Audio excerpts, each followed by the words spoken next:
Bonsoir à tous et bienvenue. Alexandre Plaisant, le responsable de l'Umpire Academy. Je suis ravi de vous retrouver ce soir pour ce troisième webinaire de l'Umpire Academy. Avant toute chose, je dois vous dire que je suis malade et donc je vous prie de m'excuser si mon élocution n'est pas très bonne. Mais bon, c'est pas grave. Initialement prévu pour m'accompagner ce soir lors de ce webinaire, Sébastien Mikkelsen ayant d'autres engagements ce soir, il a cédé sa place à Michael Pontus, que je remercie de sa présence et qui sera votre guide ce soir. Alors cette semaine, nous allons traiter de deux aspects fondamentaux de la fonction d'arbitre, à savoir le coup de sifflet et la gestuelle. On terminera cette formation comme on l'a fait la semaine passée avec un petit quiz en ligne. Les gens l'ont bien apprécié, donc on s'est dit avec Mika qu'on allait remettre le couvert, donc vous allez pouvoir vous estimer ou vous juger par rapport à certaines situations de jeu, à savoir qu'est-ce que vous sifflez ou comment est-ce que vous montreriez la faute qui vient d'être sifflée. Alors, comme toutes les formations en ligne, cette session ne fait pas exception. Elle sera enregistrée et disponible via un lien que j'enverrai la semaine prochaine ou fin de cette semaine-ci par email à toutes les personnes inscrites. Bien entendu, si vous avez des questions, vous pouvez les poser à tout moment en utilisant le tool questions et on tâchera d'y répondre soit durant la session, soit à la fin de la présentation. Et s'il y en a vraiment beaucoup, je tâcherai d'y répondre alors par email la semaine suivante. J'enverrai à tout le monde une copie des questions et des réponses. Voilà. Alors, il est 33. Nous avons encore quelques personnes inscrites qui ne sont pas connectées. Maintenant, pour ne pas finir trop tard, pour ceux qui aiment le football, je propose de débuter cette formation et je remercie Mika à qui je passe la parole. Alors, bonsoir à tous. Donc, comme a dit Alexandre, aujourd'hui un peu de théorie. Mine de rien, le coup de sifflet et la signalétique sont deux aspects importants et de base de l'arbitrage. La troisième étant le positionnement, et naturellement, entre guillemets, il y a le quatrième qui est la connaissance des règles, mais ça, je suppose que en tant que joueur, vous les connaissez déjà, ou en tout cas à 80%, parce que on ne connaît pas tout, même pour les arbitres nationaux, je dirais, et on rencontre toujours des nouvelles situations durant des matchs, comme j'ai pu avoir durant ma demi-finale où, vous avez sûrement vu les images, où Manuel Stockbrooks s'est cogné la tête contre un joueur du Dragon et a perdu connaissance et nous avons dû attendre l'ambulance pour le faire évacuer. Alors, tout d'abord, quand on arbitre, nous avons naturellement un sifflet et donc on va vous expliquer entre guillemets rapidement quel sifflet utiliser et comment bien l'utiliser. On va vous expliquer aussi rapidement la modulation du coup de sifflet et on va vous faire écouter quelques exemples de coups de sifflet et les conséquences. Premièrement, donc, on vous conseille fortement d'avoir un sifflet qui est le Fox 40, c'est-à-dire pas un sifflet à billes comme c'était dans le passé parce qu'on n'entend pas toujours très bien quand on siffle. Alors le conseil le plus important qu'il y a avec le sifflet, c'est de siffler fort. Vous ne pourrez jamais siffler trop fort, ça n'existe pas. Vaut mieux que ce soit trop fort et audible que ce ne le soit pas. Et alors, quand est-ce qu'on siffle? On siffle uniquement pour indiquer les fautes, c'est-à-dire les kicks, les obstructions, les coups de stick. Aussi pour indiquer s'il y a goal, s'il y a PC, s'il y a stroke. Pour éventuellement les sorties sur les lignes de côté ou en fond de ligne quand le joueur ne s'arrête pas de jouer. Pour bien sûr mettre la rencontre en route ou lors d'un arrêt de temps, lors de la reprise après un goal marqué et pour démarrer le bully, mais ça va de pair avec le fait qu'on recommence le jeu. Donc, comme je l'ai déjà dit, un coup de sifflet doit donc être clair et net et doit être un signal fort, important vis-à-vis des joueurs. Pourquoi? Parce que cela convainc les joueurs que vous avez pris la meilleure décision et que vous êtes sûr de vous. C'est très important, le coup de sifflet est un des moyens de communication pour faire valider, entre guillemets, ou pour faire accepter la décision que vous avez prise auprès des joueurs. Je dis bien un des moyens de communiquer parce qu'à côté du coup de sifflet, il y a naturellement le body language qui est important aussi, mais ça, on y reviendra dans un autre webinaire dans le futur, mais c'est quelque chose qu'il ne faut pas oublier non plus. Et donc, c'est pour ça qu'une des étapes très importantes dans l'apprentissage des jeunes arbitres, c'est donc de demander de siffler assez fort. Pourquoi? Parce que souvent, quand un arbitre commence, il est hésitant et cette hésitation va se transmettre, entre guillemets, via son coup de sifflet. Alors, quelqu'un qui est sûr de ce qu'il a vu, mais peut-être pas convaincu, vaudra mieux qu'il siffle fort parce que comme ça, vous allez donc convaincre les joueurs que vous avez pris la décision, la meilleure décision dans laquelle vous croyez à 100%. Donc, c'est pour ça, je le répète, il est préférable de siffler trop fort que pas assez, parce que comme ça, vous êtes sûr que vous allez faire accepter votre décision par les joueurs, et les joueurs vont se dire « Ah, on a quelqu'un qui siffle très fort, il est sûr de lui. » Après, derrière, vous pouvez être le plus mauvais vendeur, et peut-être que la faute est totalement dans l'autre sens. Avec un gros coup de sifflet, je peux vous garantir que 50, si pas 60% des décisions sont prises, et elles sont acceptées par les joueurs, parce qu'on a sifflé très fort.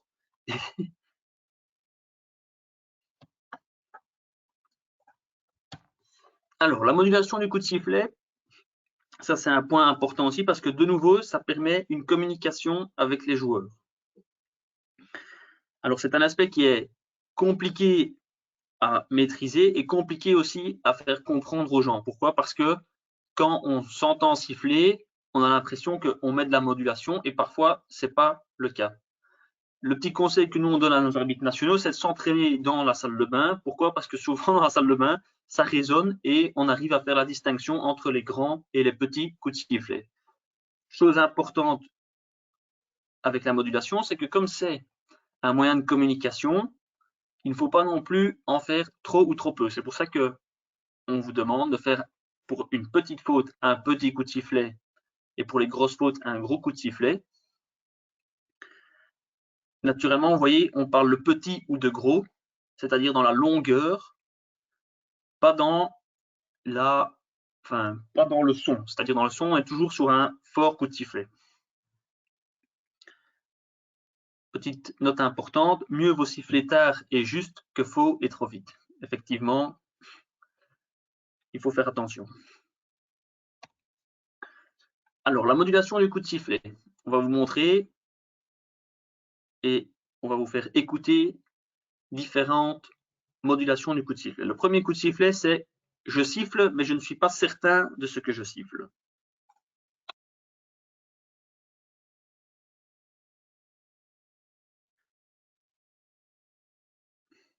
Voilà, donc là, vous voyez l'exemple type d'un coup de sifflet de quelqu'un qui n'est pas sûr. Et moi, j'irais même plus loin.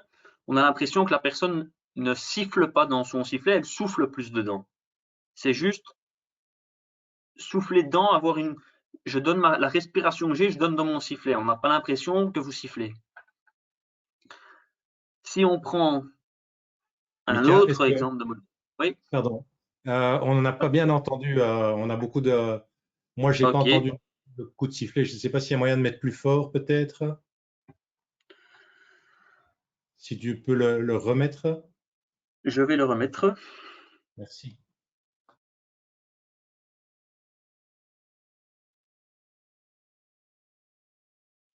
Alors, est-ce que vous pouvez me dire que c'est mieux? Sinon, autre solution, j'irai chercher un sifflet dans mon sac. Le temps de vous démontrer ce qu'on veut dire. C'est toujours... je ne sais pas si c'est mieux, si les gens sont mieux ou pas. Si vous...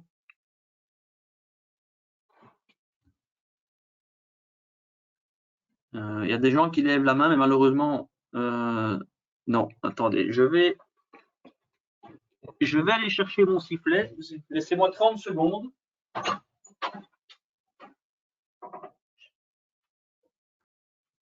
Bon, ben, on va faire ça en direct. Alors,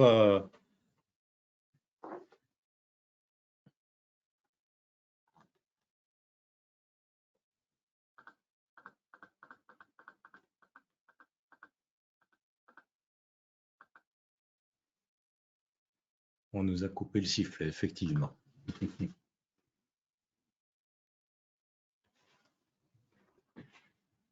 En attendant que Mika aille chercher son sifflet. Ah ben voilà, il est là. Alors, mettez peut-être pas votre volume trop fort, sinon vous allez être surpris. Donc, je vais vous montrer le premier coup de sifflet, entre guillemets, celui de la personne qui est plutôt incertaine. J'espère que ça va passer. Attention. Alors, je ne sais pas si c'est mieux ou pas mieux. C'est un très bon exemple, Mika. OK. Donc voilà, ça c'est le coup de sifflet. Et encore, il y a parfois des personnes, parce qu'ils ne sont pas sûrs, sifflent encore moins bien. Alors, il faut juste que je reprenne quel est le deuxième coup de sifflet. Alors, le deuxième coup de sifflet, c'est la petite faute en cours de jeu. Donc, vous allez entendre un coup de sifflet fort, mais court. Attention. Je le ferai une deuxième fois. Voilà. Donc, ça, c'est un exemple d'un petit coup de sifflet pour une petite faute dans le cours de jeu, c'est-à-dire, par exemple, un kick, un backstick. Qu'est-ce qu'il peut y avoir encore? Je réfléchis. Les obstructions aussi. Après, ça dépend un peu de l'intensité de la faute, parce que souvent, ce sont les obstructions du corps. Ça peut être le jeu dangereux aussi. Et les coups de stick, parfois aussi. Enfin, c'est surtout pour le kick et le backstick, les petites fautes, entre guillemets, qu'on siffle un petit coup. Alors maintenant, je vais aller sur une plus grosse faute ou une faute volontaire. Vous allez entendre tout de suite la différence. Attention. Je vais refaire. Voilà. Alors, j'espère que vous avez entendu la différence entre les trois. Donc, comme vous pouvez le voir ici en bas dans le petit tableau, donc, si on regarde le type de faute, entre guillemets, et la modulation qui va avec, nous avons donc, entre guillemets, le mauvais coup de sifflet ou le coup de sifflet d'une personne qui est incertaine, c'est-à-dire qu'alors nous avons comme ça une sorte de courbe un peu incertaine qui est un peu plus un souffle de la personne. Nous avons ensuite la faute qui est là, on voit une ligne droite de la même intensité. Nous avons la faute volontaire qui là est aussi toujours de la même intensité mais beaucoup plus fort. Ensuite, nous avons, pour indiquer les sorties, quand les personnes ne voient pas que la balle est sortie, on fait souvent 3 coups de sifflet, 3 petits coups de sifflet l'un après de l'autre pour, entre guillemets, faire un rappel à l'ordre, un peu comme la police fait quand elle gère un peu le carrefour et que les feux sont en panne. Ensuite, Mika, nous avons… Oui. est-ce que je peux suggérer que, avec chaque modulation qui est en bas que tu es occupé à expliquer, que tu nous donnes l'exemple avec le sifflet? Ah oui, je peux expliquer avec le sifflet, pas de souci. Faites juste attention à vos oreilles. Ils ont et le visu et le son. Oui, parce que d'expérience, je sais que beaucoup d'arbitres, de beaucoup de joueurs qui se trouvent à côté de moi quand je siffle un peu plus fort, me disent toujours de siffler moins fort parce qu'ils sont sourds après. Donc, le mauvais coup de sifflet, ben ça c'est comme je l'ai fait tantôt, je vais le refaire.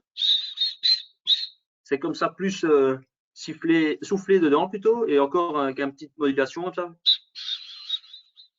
C'est presque je parle avec le sifflet, ce qui n'est pas très bien. La faute, alors ça c'est le petit. Voilà. Alors la faute volontaire, ça c'est ce qu'on a fait là tantôt, c'est la grosse faute, le gros coup de sifflet.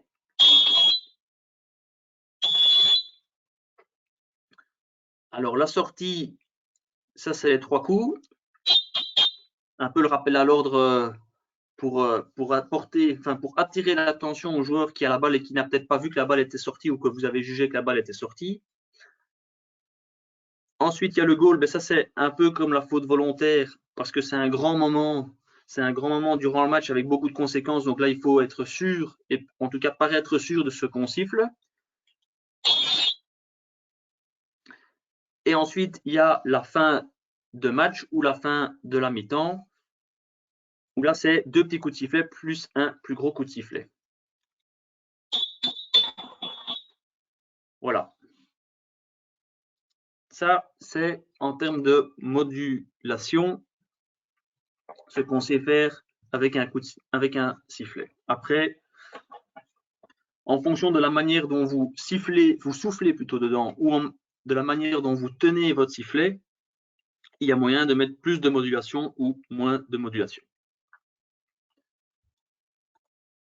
Alors, ici, on va vous montrer une vidéo d'un coup de sifflet avec la faute simple et la gestuelle qui va avec.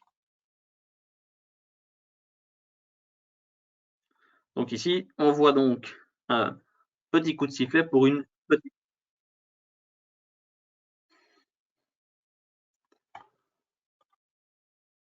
Toujours le même problème de son avec les vidéos. Ouais. Ah. Ouais. Alors, Je pense qu'il faudra partir du principe que toutes les vidéos, il y aura l'image, mais pas le son.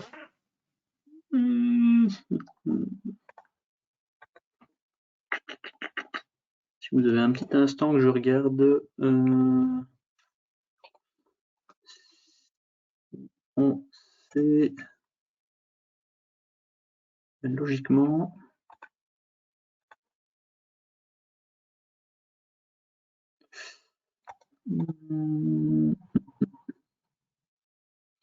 Ouais, ok, bon. Je ne trouve pas comment inclure directement la vidéo dans le webinaire, mais c'est pas très grave. C'est la petite faute avec le petit coup de sifflet. Ici, nous allons passer à la grosse faute ou à la faute plus grave, qui est donc le penalty corner. Bon. Ce que je vais vous faire, mais la petite faute, vous avez entendu, la faute plus grave, je vais siffler moi-même. Attention, je vais siffler. Voilà. Donc c'est un peu plus long que la petite faute. Comme ça, vous avez une petite idée. Alors, ici, on va vous montrer une vidéo avec la modulation du coup de sifflet. De nouveau, vous n'allez pas l'entendre, mais je l'exécuterai. Donc, la première faute que vous allez voir, ce sera un kick avec un petit coup de sifflet. Ah, désolé. Donc, ici, on voit la faute avec un petit coup de sifflet. Ici, on va voir une faute obstruction avec un petit coup de sifflet. Et ensuite, nous avons un non-respect des 5 mètres et avec un plus gros coup de sifflet. Donc, je vais maintenant vous la simuler en même temps que la vidéo. Comme ça, vous avez une petite idée de ce que ça donne. On la remet au début. Attention, petit coup de sifflet.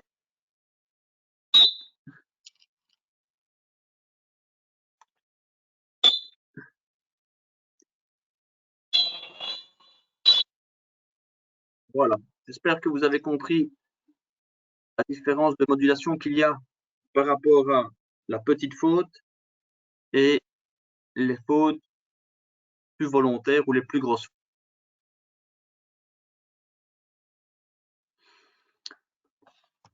Alors, donc ça, c'était la première partie qui est donc le coup de sifflet ainsi que la modulation.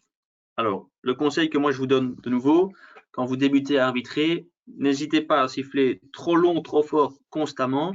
Et une fois que vous vous sentez à l'aise avec les décisions que vous prenez, vous pouvez commencer à travailler votre modulation. Ça ne sert à rien de faire l'inverse parce que dans tous les cas, votre modulation, on va comprendre à travers votre modulation si vous êtes sûr ou pas sûr. C'est pour ça que vaut mieux commencer trop fort, quitte à revenir par après à moins fort et à moins long. Alors, autre point important, donc la signalétique ou la gestuelle. Donc, comme on parlait de là tantôt de body language, la gestuelle fait partie du body language. Donc, la gestuelle d'un arbitre est tout aussi importante que son coup de sifflet. Pourquoi? Parce que le coup de sifflet permet donc de signaler la faute et attirer l'attention des joueurs. Avec la signalétique en plus, ça permet donc d'accompagner et d'indiquer pour qui est la faute et, dans le cas nécessaire, de préciser quel type de faute c'est. Et donc, avec la signalétique, on complète en fait le message qu'on donne à notre coup de sifflet. Très important de toujours faire les deux, de toujours utiliser qu'un bras pour la signalétique pour en tout cas indiquer la direction de la faute. Si après que vous avez indiqué la direction de la faute durant 2-3 secondes, vous vous rendez compte que ce n'est pas très clair pourquoi vous avez sifflé, vous pouvez l'accompagner du geste qui indique le type de la faute. On va y revenir par après. On va vous les montrer tout de suite. Mika? Oui. Est-ce qu'on peut faire une tentative si tu reviens sur la modulation du coup de sifflet, la vidéo du match international? Voilà. Oui. On va la démarrer ensemble et peut-être qu'avec le son chez moi, les gens pourront entendre. 3, ok, vas-y. 2, 1, go. Vas-y.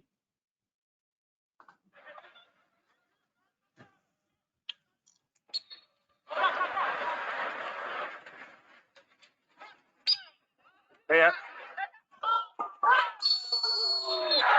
Fight. Voilà, je ne sais pas si les gens ont eu l'occasion d'entendre cette fois-ci.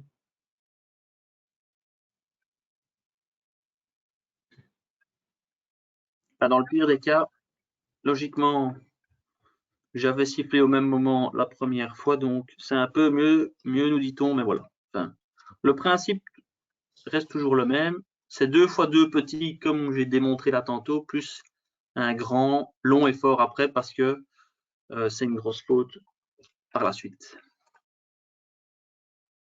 Alors, donc, pour revenir à la signalétique, donc lorsqu'on sanctionne une faute, il faudra indiquer la direction dans laquelle le jeu doit être repris ou continué. Parce que naturellement, imaginons que l'attaque à la balle et que le défenseur fait une faute, ben on indiquera la direction dans laquelle l'attaque va jouer le coup franc. En revanche, si l'attaquant à la balle et lui fait une faute, on sifflera pour la défense et donc on indiquera dans l'autre sens par rapport à la personne qui avait la balle. Alors, quelques gestes. Le premier geste, c'est donc le coup franc. Donc vous voyez, on n'utilise toujours qu'un bras et on indique la direction. Le bras est bien tendu, bien horizontal. Pourquoi garder le bras horizontal?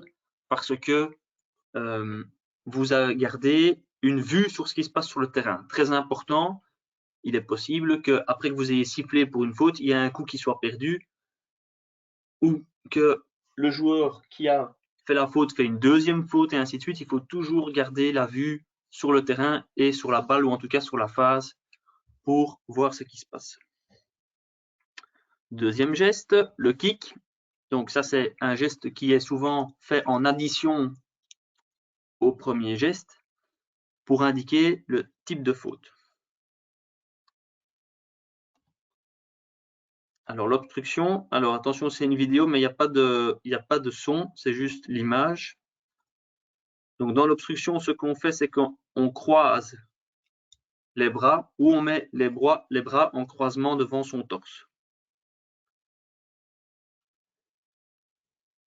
Alors on parle ici d'obstruction du corps ou l'obstruction de joueur. Imaginons qu'un joueur croise un autre joueur, ou en tout cas un attaquant croise un défenseur ou inversement, ce qui l'empêche d'aller à la balle. À ce moment-là, on parle d'une obstruction du corps. Alors le backstick, donc là, on indique avec une main le côté arrondi de l'autre main. Nous avons ensuite le coup de stick. Alors là, nous sommes de nouveau sur une petite vidéo où là, nous allons tendre un bras et l'autre va, entre guillemets, casser le bras pour indiquer qu'il y a donc un coup de stick. Ensuite, le jeu dangereux. Alors ça, c'est un geste qui est pas très connu du grand public. Donc, ça donne toujours une valeur ajoutée si vous le connaissez, parce que quand vous le faites, je peux vous garantir qu'à 80-90% du temps, les joueurs, les spectateurs, les coachs vous demandent qu'est-ce que vous avez indiqué, ce qui vous permet en fait d'avoir un moment supplémentaire entre guillemets de gloire, parce que tout le monde vous regarde et ça vous permet donc de vendre encore mieux la décision que vous avez prise. Alors le dégagé, donc ça c'est uniquement pour quand la balle sort derrière la ligne de fond et a été touchée en dernier par l'attaquant. S'il y a une faute dans le cercle, on indiquera par un coup franc pour la défense, c'est-à-dire le premier geste. Beaucoup de monde se trompe et beaucoup de personnes indiquent en fait que c'est dégagé quand il y a une faute dans le cercle, ce qui n'est pas le cas en fait parce que le dégagé sert uniquement à indiquer quand la balle sort derrière la ligne de fond et qu'elle a été touchée en dernier par un défenseur. Alors l'obstruction du stick, faute qui est très compliquée à voir. On vous donne quand même le geste pour dans le cas où ça arrive, comme on l'a expliqué la semaine passée, brièvement, c'est une faute qui est très compliquée à juger parce qu'il y a beaucoup de paramètres qui rentrent en ligne de compte. C'est une faute qu'on voit plus souvent en indoor qu'en outdoor. Pourquoi? Parce qu'en indoor, le terrain est plus petit et qu'on essaye de passer entre guillemets en force dans le stick de l'adversaire. Et donc le geste pour l'obstruction du stick, c'est-à-dire qu'on croise entre guillemets les mains et on met une main à plat pour dire que ça c'est le stick, enfin la balle plutôt, et celle qu'on a un peu en patte de canard, c'est pour dire qu'on fait une protection du stick par rapport à la balle. Alors le penalty corner, donc ça c'est quand on indique quand il y a une faute dans le cercle de la défense. Alors cette faute ne doit pas, c'est pour les fautes non volontaires dans le cercle et qui n'empêchent pas un goal certain. Ensuite nous avons le stroke, donc ça c'est pour les fautes qui sont volontaires dans le cercle et qui empêchent un goal certain ou une occasion de but. Nous avons le goal, donc là c'est la même signalétique que le penalty corner, sauf qu'on se tourne vers le centre du milieu, alors que vers le penalty corner on indique le goal. Nous avons les rentrées en touche, où là on ne siffle pas, on indique juste, on va siffler 3 fois 3 petits coups de sifflet court pour attirer l'attention du joueur dans le cas où il ne nous a pas vu, indiquer la sortie ou la rentrée en touche.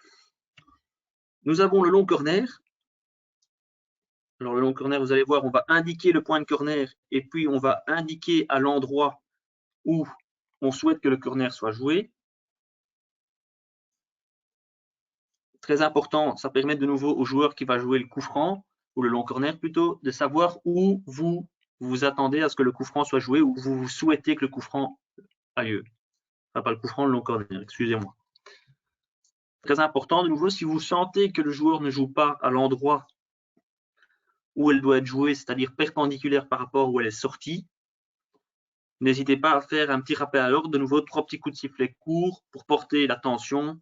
Le joueur vous regardera et alors vous savez dire à gauche ou à droite, ou indiquer d'un mouvement de bras si vous souhaitez qu'il aille à gauche ou à droite pour jouer le long corner. Alors le bully.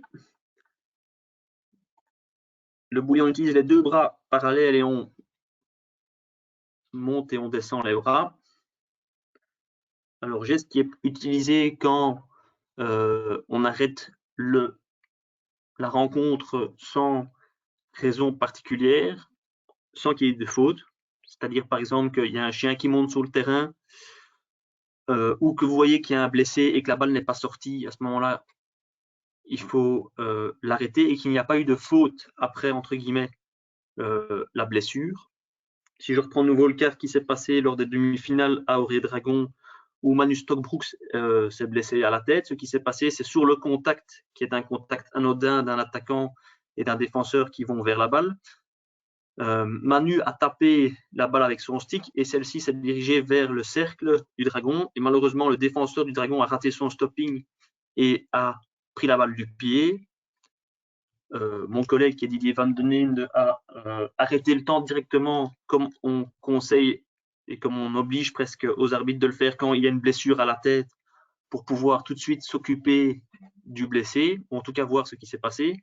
Donc il a d'abord arrêté le temps directement, il a appelé le kiné et on a regardé ce qui devait se passer avant de communiquer notre décision et de la siffler. Ce qui s'est passé, c'est qu'une fois qu'on s'est rendu compte que Manu Stokbroeks avait repris connaissance, que l'ambulance venait, qu'il y avait des gens qui s'occupaient de sa blessure et de Manu Stokbroeks, on a communiqué aux deux capitaines et au coach la décision qu'on prenait, qui était donc un penalty parce qu'il y avait eu un kick après le contact entre les deux joueurs. Et pour encore accentuer la décision que nous prenons, que nous avons prise plutôt, nous avons resifflé, ou en tout cas Didier, donc mon collègue, a resifflé au moment où les deux équipes étaient en place pour recommencer la rencontre, a resifflé penalty pour montrer à la télé et éventuellement aux spectateurs qui sont malheureusement pas présents à cause de la situation actuelle, mais pour montrer donc aux spectateurs et à la télé que nous allons reprendre avec un penalty suite à un kick dans le cercle du Targon.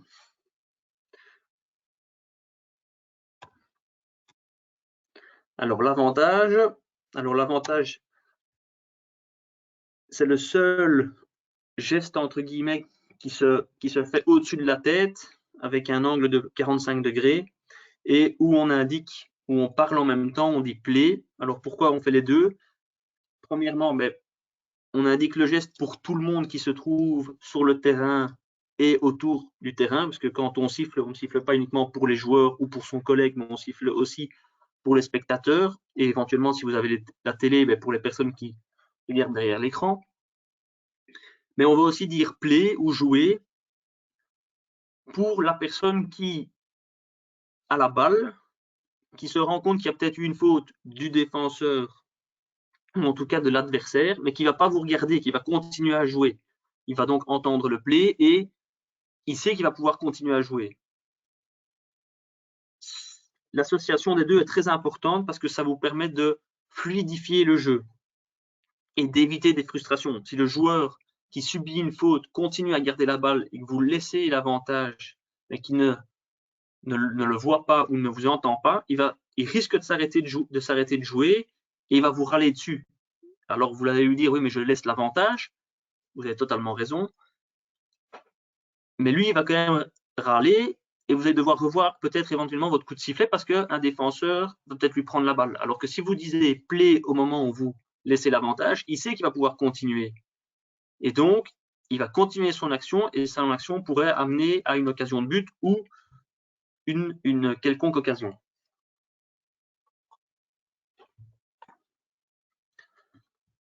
Alors, un geste que on voit moins, c'est donc de demander aux joueurs de se calmer. Là, ce qu'on fait, c'est que on met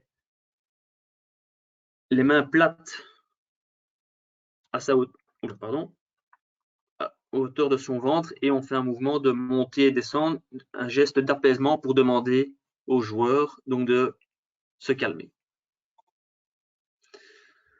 Alors, geste très important qui est l'arrêt du temps. De nouveau, vous voyez, on croise les bras au-dessus de la tête, très important, au-dessus de la tête, pour de nouveau garder ce contact avec éventuellement son collègue qui est en face et aussi garder un contact ou garder de visu ce qui se passe sur le terrain parce qu'il pourrait de nouveau avoir un coup qui se perd. Alors, vous allez me dire, oui, mais beaucoup de gens sifflent en tenant leur chrono à la main. Je peux vous garantir que pour déjà avoir fait le test maintes fois, ça ne sert strictement à rien de tenir son chrono quand on arrête le temps. Pourquoi? Je vais vous l'expliquer, c'est très facile. Au moment où vous arrêtez le temps, vous faites ce geste-ci et ensuite, vous arrêtez votre montre. Vous allez me dire, ah, mais je perds une seconde, une demi-seconde. Je suis d'accord avec vous. Mais vous allez récupérer, entre guillemets, cette seconde ou cette demi-seconde quand vous allez remettre le temps en route. Pourquoi? Quand on remet le temps en route, je ne sais pas si c'est le... Non, à mon avis, il n'y a pas la gestuelle après. Mais quand on remet le temps en route, qu'est-ce qu'on fait? On lève le bras, on lève un bras.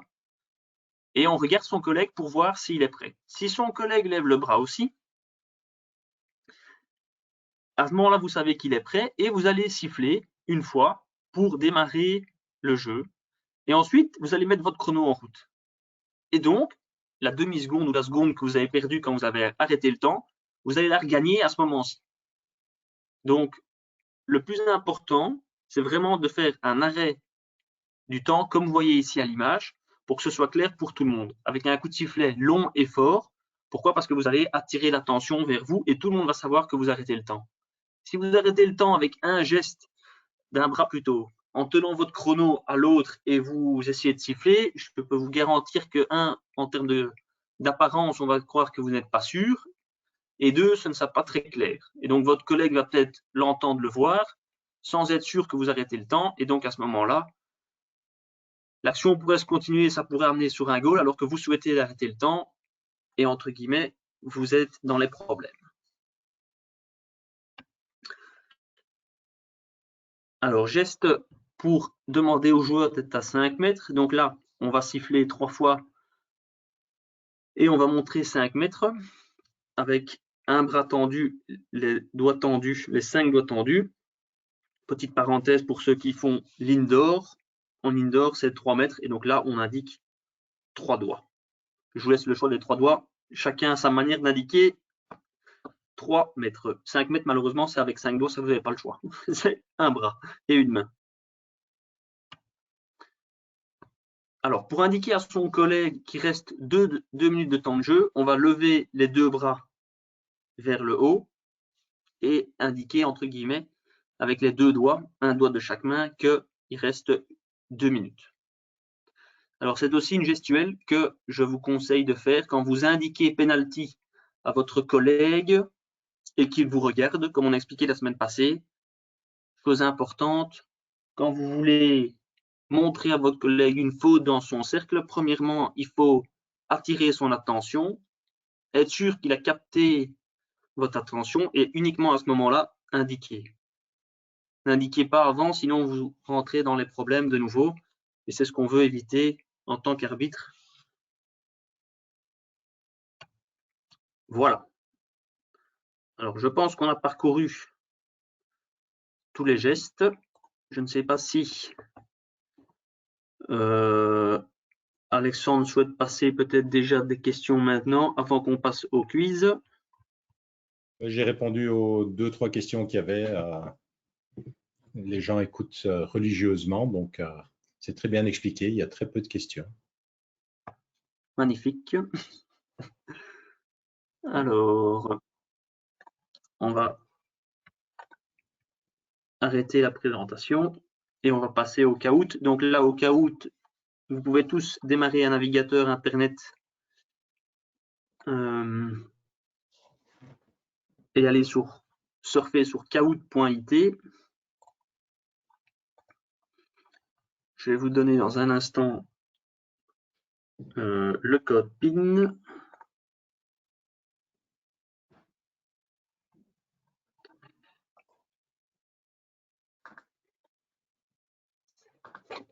Je vais juste aller chercher mon chargeur un petit instant.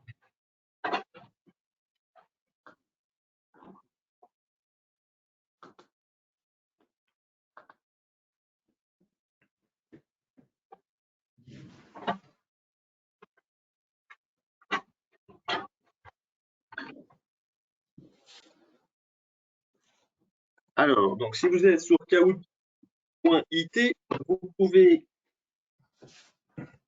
rentrer le code PIN qui est le suivant, donc le 572 89 42. Et une fois que vous avez rentré votre code PIN, vous allez pouvoir remplir votre nickname ou votre username.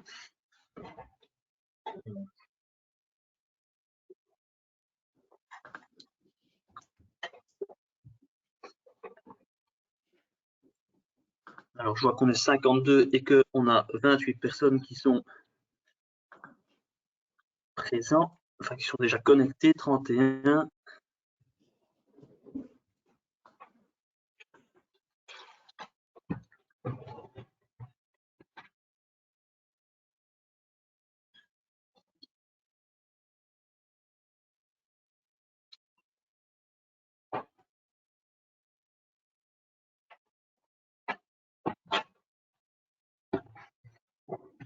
Alors, 37 personnes qui sont déjà inscrites. On va un peu attendre le temps qu'on tout le monde y arrive. Si vous avez des problèmes, n'hésitez pas à le mettre dans les questions du webinaire.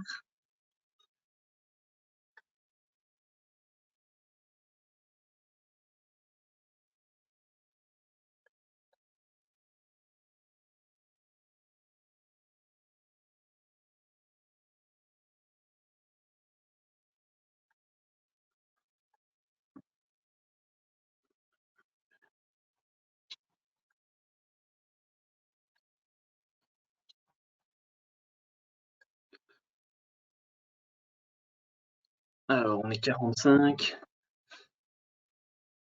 On est 49 connectés.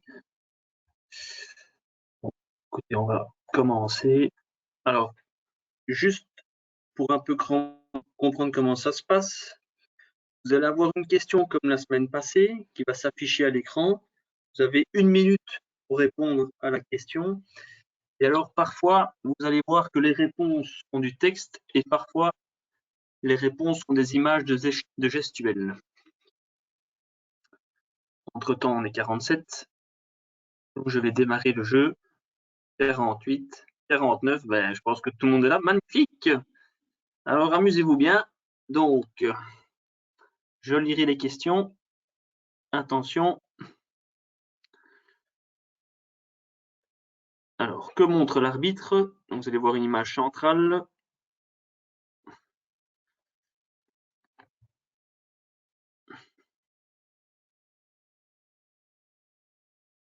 « 47 questions. Est-ce que tout le monde a répondu? Donc, le rouge, c'est penalty corner. Le bleu, c'est le stroke. L'orange, c'est le goal.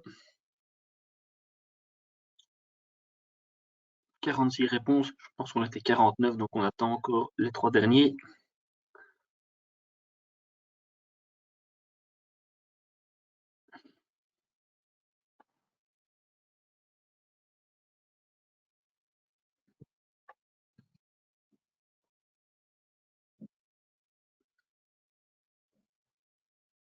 Bon, ça ne bouge pas trop. On va passer à la prochaine question. Ah, 47, là.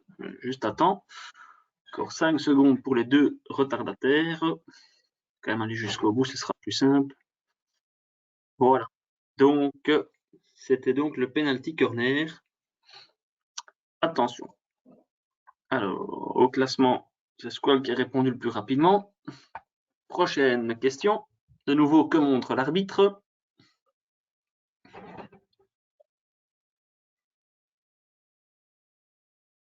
Donc, nous avons croisement de 2 joueurs, stopper le temps, début de la rencontre. 46 personnes qui ont répondu, 47. Je pense qu'on a dit 47, donc je vais passer à la prochaine question. Alors, tout le monde a répondu, stopper le temps. C'est toujours Squall qui est en tête. Alors, attention, prochaine question. L'équipe rouge marque un goal. Que montrez-vous? Petit rouge vers les bras vers le centre. Petit bleu, les bras vers le bas. Petit jaune, on montre le côté arrondi de la main. 47 réponses, je pense que tout le monde a répondu. Alors, la bonne réponse était la réponse rouge. De nouveau, tout le monde a répondu correctement. Alors, Squall est toujours en tête, mais on voit que 7-2 est en train de le rattraper et c'est très serré pour la suite. Troisième question. La balle est dangereuse pour un joueur. Que montrez-vous?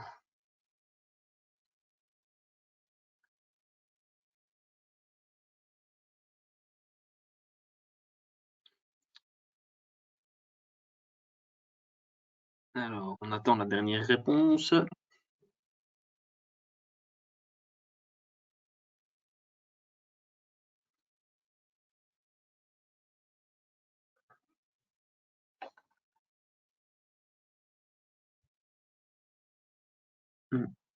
Donc, on va laisser quelques secondes avant de passer à la prochaine question. Voilà. Alors, la bonne réponse était la bleue. Tout le monde a de nouveau répondu correctement. Alors, Squall a mis un peu plus de temps et donc a été dépassé par cette 2 qui prend la tête. Prochaine question. Un attaquant shot dans le cercle vers le goal, le dernier défenseur derrière le gardien stoppe la balle du pied. Que faut-il indiquer?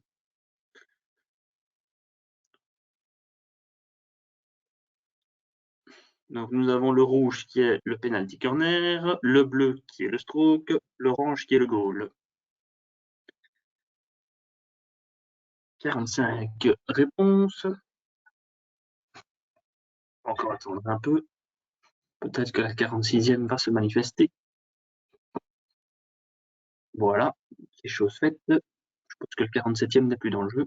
Pas très grave. La bonne réponse était donc le bleu. Alors, un petit mot d'explication.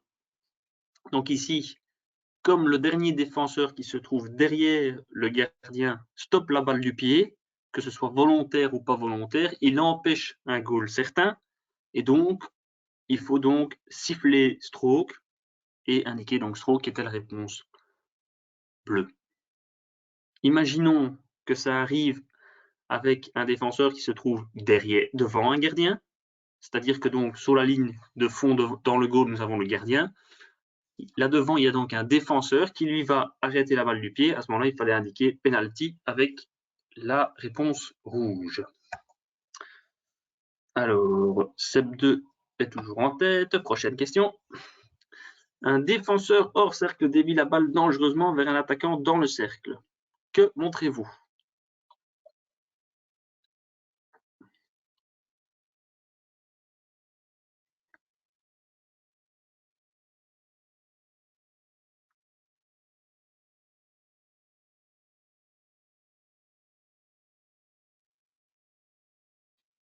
Je vois que ici les réponses se font un peu plus attendre. Alors, on va attendre la dernière réponse. Donc, le rouge, c'était coup franc. Le bleu, c'était dégagé. L'orange, c'était penalty. Corner. Et le vert, c'était stroke. Voilà, la dernière réponse est arrivée. Alors, la bonne réponse est donc coup franc. Pourquoi? Parce que comme on l'a expliqué la semaine passée, il y avait un petit piège. C'est-à-dire que comme la balle est déviée hors cercle par le défenseur et qu'elle est dangereuse dans le cercle vers un attaquant, on siffle en fait la faute où la balle est montée. Pourquoi? Parce que c'est uniquement dans le cas où la balle atterrit dans le cercle et qu'elle est dangereuse dans le cercle et qu'elle est montée par un défenseur qu'on va donc indiquer où la balle est montée. Si maintenant il y aurait eu la même situation mais où l'attaquant était hors du cercle, à ce moment-là on aurait sifflé où la balle était dangereuse, c'est-à-dire hors du cercle où se trouve l'attaquant. Donc c'est pour ça que la bonne gestuelle est ici donc le rouge où on indique un coup franc et pas l'orange où on indique un penalty.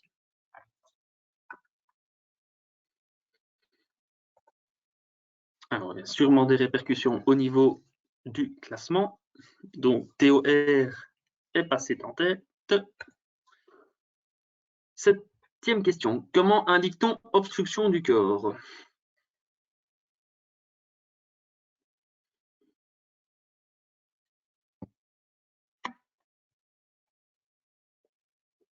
Ah, 47 réponses, mais je pense que tout le monde est là. On a mis un candidat qui s'est rajouté en cours de cuisse. Donc la bonne réponse, c'était donc le rouge. Pourquoi?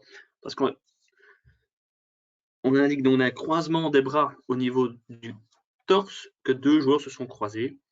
Alors, on peut faire bouger les bras, ce n'est pas obligatoire, mais on peut le faire. Le bleu étant l'obstruction du stick qu'on indique. Alors, au niveau du classement, à mon avis, peu de changements. Quand même, le 4e et le 5e.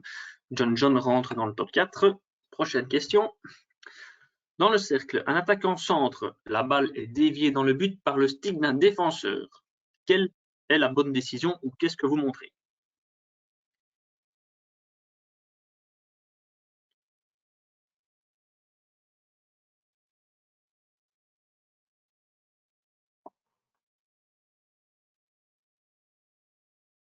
Alors, on va à 47 réponses, tout le monde a répondu.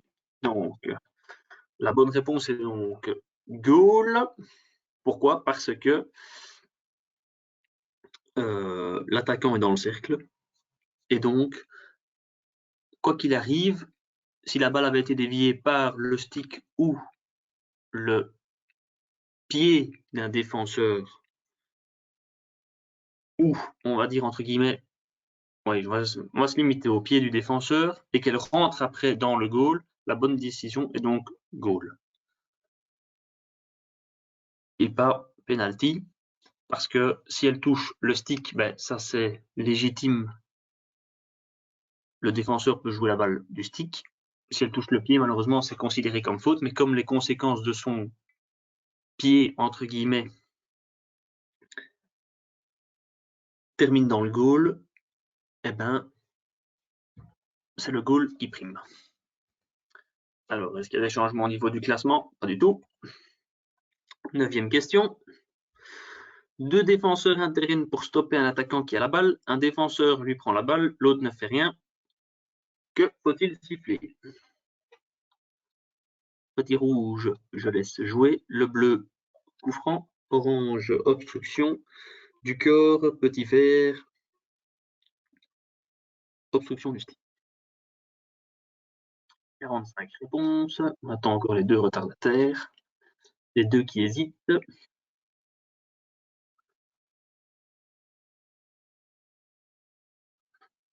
Je vais encore laisser quelques secondes. Ah, voilà, une personne s'est réveillée.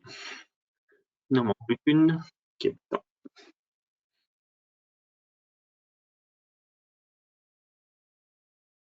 On va passer à la prochaine question. Alors, la bonne réponse était je laisse jouer. Donc, il n'y a pas de geste qui indique qu'on laisse jouer quand il n'y a pas de faute. L'avantage, on montre uniquement quand il y a une faute et qu'on laisse l'avantage. Changement. PE prend la tête du classement. Je vous rassure, moi, ce n'est pas moi qui joue. 10e question. La balle franchit la ligne de fond. L'attaquant a touché la balle en dernier. Que l'arbitre doit-il indiquer?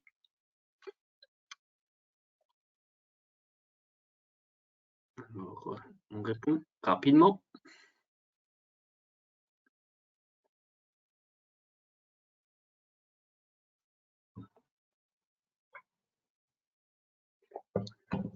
Donc, petit rouge, c'est obstruction.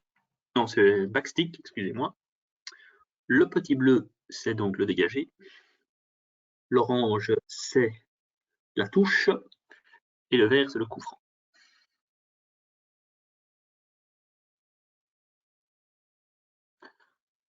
46 réponses. Je pense que tout le monde a répondu. Donc, on indique dégagé. Il ne faut pas siffler dans ce cas-là, uniquement si le joueur, ou en tout cas l'attaquant qui porte la balle, n'a pas vu que la balle était sortie, ce qui peut arriver. Alors, des changements au niveau du classement. John prend la tête. Alors, 11e question. Attention, quelle faute l'arbitre indique-t-il? Il manque une partie de l'énoncé de la question, c'est pas très grave. Donc, le rouge, c'est le backstick, le bleu, c'est l'obstruction, le jaune, c'est le kick, mais tout le monde a répondu. La bonne réponse était donc le kick. Donc, on indique le pied. Alors, changement ou pas de changement? Ouais, des changements. Moi qui viens en 2e place. 12e question. Faut-il siffler lors d'un avantage? Oui? Non?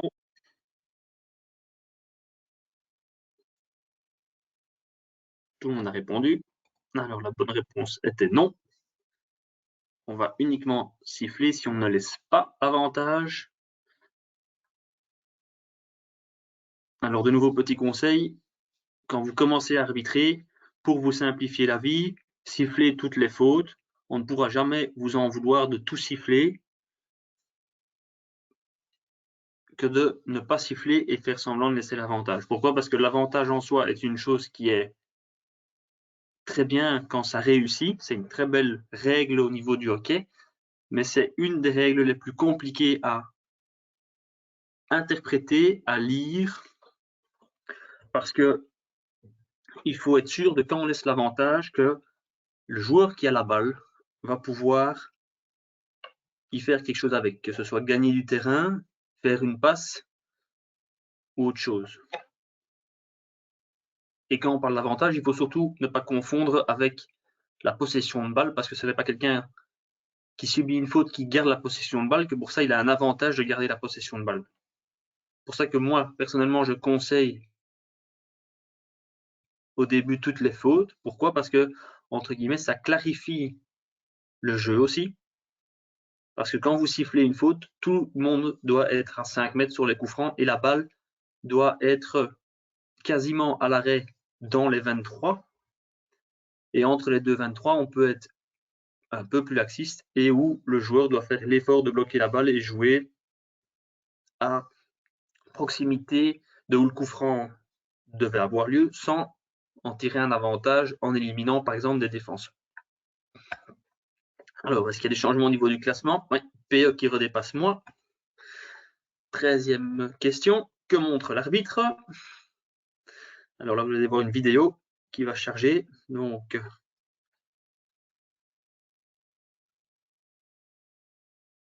je vais la remettre les gens, mais je vois que tout le monde a déjà quasiment répondu. Donc, on indique le coin du terrain. On va ensuite indiquer le centre du terrain. Je vous laisse imaginer tout ce que vous voulez. La petite rouge, c'est l'avantage. Le bleu, c'est le dégagé. L'orange, c'est le long corner. Et le vert, c'est la rentrée en jeu. Je vois que tout le monde a répondu. La bonne réponse était le long corner. Parce que donc on indique le point de corner et qu'ensuite on va indiquer où le joueur doit jouer le long corner sur la ligne des 23 mètres. Est-ce qu'il y a des changements au niveau des classements? Oui, attention à deux questions de la fin. Moi prends le lead. 14e question, de nouveau, que montre l'arbitre? Et là, vous allez voir de nouveau une petite vidéo.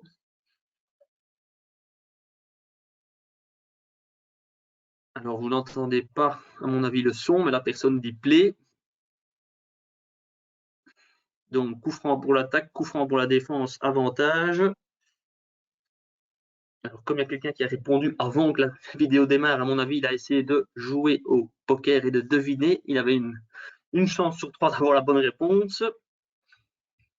Alors, nous avons 44 réponses. 45, 46, tout le monde a répondu, je pense. Et presque tout le monde a indiqué avantage. On ne saura jamais si la personne qui a répondu trop tôt avait la bonne réponse. Alors, est-ce qu'il y a des changements au niveau du classement? Antoine M prend la tête, mais est suivi de près de Arnaud et de John. PE et Damien clôture le top 5. Attention, dernière question. Que montre l'arbitre? Donc, de nouveau, une petite vidéo. Alors, obstruction du stick, bully ou le toss avant le match. Je vais remettre la vidéo.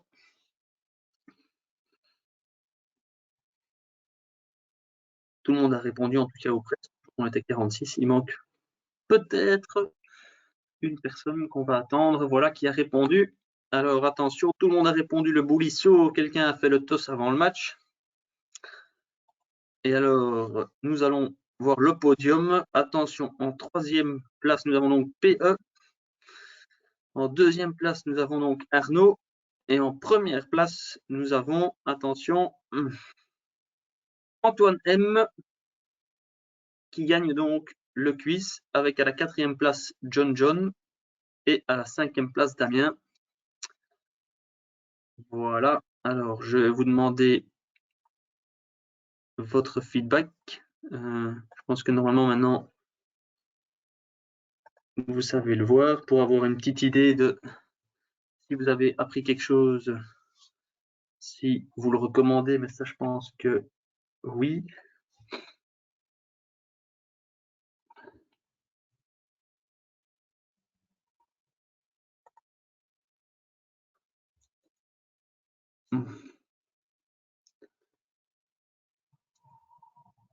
Je pense que tout le monde a répondu au feedback. Je vous remercie d'avance parce que ça nous permet de nous améliorer et de savoir ce qu'on doit faire de mieux pour la prochaine séance. Alors, je ne sais pas si Alexandre va reprendre la parole parce que de mon côté, la présentation est terminée, le quiz aussi. Mais j'ai pas grand-chose à rajouter. Merci beaucoup, Mika, d'avoir tenu le micro ce soir en remplacement parce que ma voix est un petit peu défaillante. J'espère que tout le monde a pris du plaisir à cette formation, que certains ont appris. Il y avait juste une petite chose que je voulais préciser, dans le sens où, quand tu dis d'éviter de laisser l'avantage, il est mieux effectivement au début, quand on arbitre, de siffler toutes les fautes. Tu as tout à fait raison. Je voulais juste apporter une petite précision pour les gens qui arbitrent sur petit terrain. Cette formation est plus pour les grands terrains, mais ceux qui arbitrent sur petit terrain, là, je vous invite à regarder les pictogrammes et les règles parce que là, on laisse jouer les kicks quand on est dans les catégories des plus jeunes, les U7, les U8. On ne siffle pas systématiquement toutes les fautes parce que sinon, ben, il n'y aurait plus de jeu à ce moment-là. Donc, appliquez évidemment les conseils de Mika quand vous arbitrez sur un grand terrain. Voilà. En ce qui me concerne, ben, merci à tout le monde d'avoir suivi cette formation. Je vous rappelle la formation de la semaine prochaine qui sera intéressante aussi, qui traitera sur le placement et le déplacement. Plutôt important, Mika, n'est-ce pas, de bien se placer sur un terrain. Si on veut pouvoir bien arbitrer, il faut garder le jeu en face de soi, le laisser venir vers soi et donc il faut avoir une bonne lecture, une bonne anticipation. On va voir tout ça en détail la semaine prochaine. Effectivement, c'est un aspect aussi important que celui-là d'aujourd'hui et celui-là de la semaine passée pour arbitrer. Voilà, je vous remercie à tous d'avoir participé à la session et je vous souhaite une bonne soirée. Pour ceux qui vont aller voir le foot, ben bon foot. Ceux qui vont regarder un film, bon film. Et ceux qui vont dormir, ben, bonne nuit, même qu'il fait encore clair dehors. Voilà, je vous remercie à tous et bonne soirée.